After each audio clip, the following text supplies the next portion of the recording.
સ્ત્રીઓ જ સાંભળે. નંબર 1, રાત્રે સૂતી વખતે 1 ગ્લાસ દૂધમાં 2 ચપટી હળદર નાખીને સારી રીતે પકાવીને પી લો. તે દિવસભર એક્ટિવ રાખશે.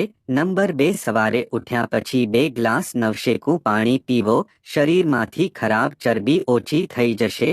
નંબર 3, પાણી પીધા પછી રાત્રે 2 પલાળેલી બદામ અવશ્ય ખાવો. દિવસભર શક્તિનો અનુભવ થશે. નંબર 4, શક્ય હોય તો જમ્યા પછી થોડો આરામ કરો. તે તમારા સ્વાસ્થ્ય માટે ખૂબ જ જરૂરી છે. નંબર 5, સાંજે ચા કે કોફીને બદલે જ્યુસ પીવો અને જો તમે તે ન પી શકો તો 2 બિસ્કિટ ચા સાથે ચોક્કસ ખાઓ અથવા તો કંઈક હલકું ખાવો. ખાલી ચા ના પીવો, તેનાથી ઘણો નુકસાન થાય છે.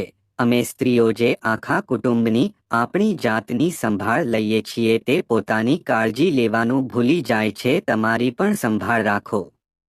મિત્રો, જો તમને આ વિડિયો ગમ્યો હોય તો આ વિડિયોને લાઈક કરો અને આવા અનેક વિડિયો જોવા માટે અમારી આ ચેનલને સબસ્ક્રાઇબ જરૂરથી કરજો.